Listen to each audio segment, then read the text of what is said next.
it was supposed to be just another Friday night.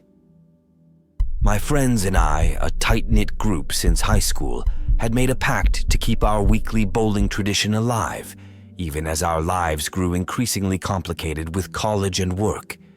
The alley had become our sanctuary, a place to unwind and catch up, to compete and laugh. That night, though, laughter was the last thing on our agenda.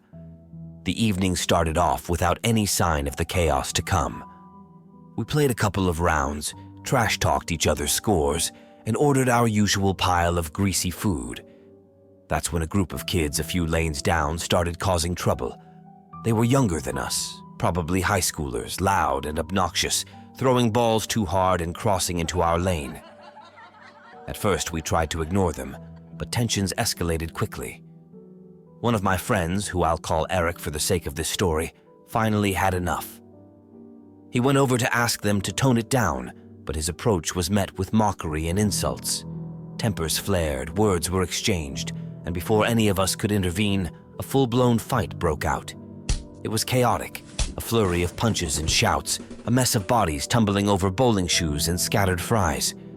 We managed to pull Eric back, and the alley staff hurried over to break up the fight. The kids were heated. You could see their egos took the biggest hit, but one of them, a kid with a look of pure malice, warned us that this wasn't over. We should have taken him more seriously.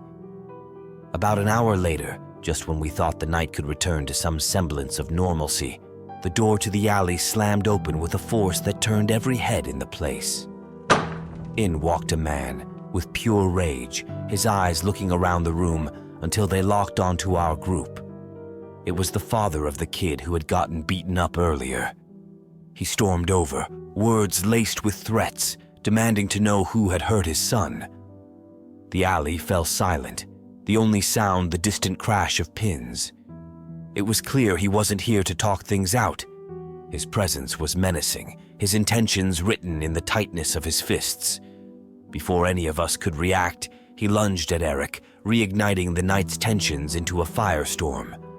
This wasn't just a scuffle between kids anymore. It was something far more dangerous.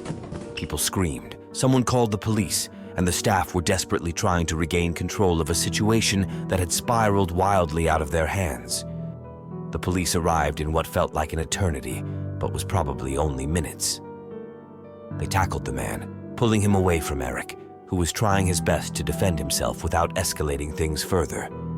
The arrest was rough, the man's anger undiminished even as he was handcuffed. That's when the situation went from bad to worse. As they searched him, the officers found a gun tucked into his waistband and a bag of drugs in his pocket. The alley, once filled with the innocent sounds of a night out, was now a crime scene. The realization of how badly things could have gone settled over us like a cold shadow. We had been on the edge of a potentially lethal confrontation without even knowing it. The aftermath was a blur of police statements and the lingering adrenaline of a near miss with tragedy. The man was taken away, his son left behind, a mix of embarrassment and anger on his face. I've always thought of bowling alleys as these retro-chic monuments to simpler times, places where the biggest worries were gutter balls and the score at the end of the night. But this experience has forever changed how I view our local lanes, transforming them from a beacon of nostalgia into the backdrop for a night that felt ripped straight from a horror show. That's why I thought it would be perfect to share this story with true tales and thrills. This story I'm about to share feels almost too bizarre to be true, a freak accident that you'd think would only happen in movies, not in real life. Yet, here I am, living proof that sometimes life is stranger than fiction. It was a typical Friday night, and my friends and I had decided to hit the local bowling alley for a few games. This place was a bit of a town legend, having seen better days but still brimming with that old-school charm that made you feel like you were stepping back in time. The evening started off great. Laughter filled the air, and the sound of pins crashing was our soundtrack. I was up, feeling pretty confident as I had just scored a spare. That's when it happened. Out of nowhere, I felt an excruciating pain at the back of my head. The world spun, and I crumpled to the floor, confusion and pain swirling together. For a moment, everything went dark. When I came to, I was surrounded by a crowd of concerned faces, my friends and a few onlookers trying to help me sit up. The alley had gone quiet, the usual noise replaced by tense whispers and the occasional shuffle of feet. Apparently, a player a few lanes down had gotten a little too enthusiastic with his throw. In a bizarre twist of fate, his ball had slipped, flown across the alley, and hit me squarely in the back of the head. I couldn't believe it. Who gets knocked out by a rogue bowling ball?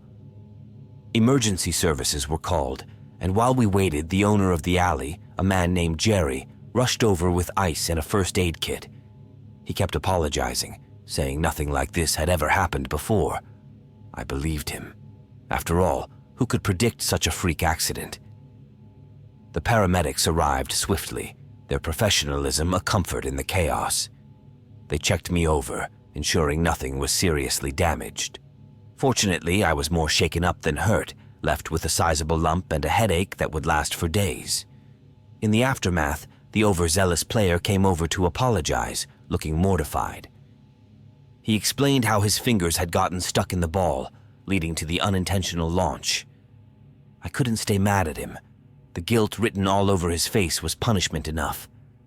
Plus, the absurdity of the situation was slowly beginning to sink in, turning shock into a bizarre sense of amusement. Who else could say they've survived a bowling ball attack?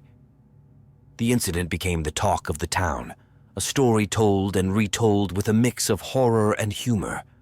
Jerry, ever the conscientious owner, insisted on paying for my medical checkup and even threw in a few free games, joking that they'd make sure to keep all balls securely on the lanes next time. Reflecting on it now, I'm grateful things weren't worse. I'm still stunned at how quickly situations can change, how unpredictable life can be. Yet, amidst the pain and the shock, there was a sense of community that I hadn't felt before. People I barely knew came to my aid, showing concern and kindness. It highlighted the good that can emerge in unexpected circumstances. As for bowling, it took me a while to return to the alley. When I finally did, it was with a newfound wariness of flying objects. My friends and I can laugh about it now, the night I became an unintended target in our favorite bowling alley. But I always keep an eye out, just in case enthusiasm takes flight once again. So to anyone reading this, remember, the next time you're bowling, watch out for those overly excited throws. You never know when a stray ball might decide you're its next pin. And to the bowlers out there, maybe keep a firm grip on those balls for everyone's sake. In the heart of our small town, where everyone knows your name and your business, stands an old bowling alley that's seen better days, but never lost its charm. It was run by Mr. Daniels, a man whose life was as intertwined with the lanes as the shoes are with the floor. This is a tale that I wish were fiction, a heartrending chapter in the history of our community. Mr. Daniels wasn't just the owner, he was the soul of the alley. His laughter echoed louder than the crash of the pins, and his stories were as captivating as the games played on league nights. He had a knack for making everyone feel at home, turning first-timers into regulars with just a smile. The alley was his pride, passed down from his father, and he cared for it with a devotion that was rare to see. One quiet Tuesday evening, I was at the alley, practicing for the upcoming tournament. The place was nearly empty, the soft murmur of conversations blending with the mechanical whir of the pin setters. Mr. Daniels was there too, as always, tinkering with one of the machines that had been acting up. It wasn't uncommon to see him elbow deep in the machinery. He often joked that he knew them better than he knew himself. As the night drew on, the handful of us there started to pack up, the sound of our departures marking the end of another day. Mr. Daniels waved us off, his usual, "See you tomorrow," following us out the door. Little did we know, tomorrow would never come for him. The next day, the news spread through town like wildfire. Mr. Daniels had been found in the early hours of the morning, stuck in the very machine he'd been fixing, lifeless. The shock was palpable, a thick fog of disbelief and sorrow that settled over us all. How could such a vibrant life be snuffed out in such a tragic, senseless way? The police quickly ruled out foul play. It was a heartbreaking accident, a moment's misstep that cost a man his life. But knowing there was no one to blame didn't ease the weight of the loss. The bowling alley, once a beacon of joy and community, became a sight of mourning.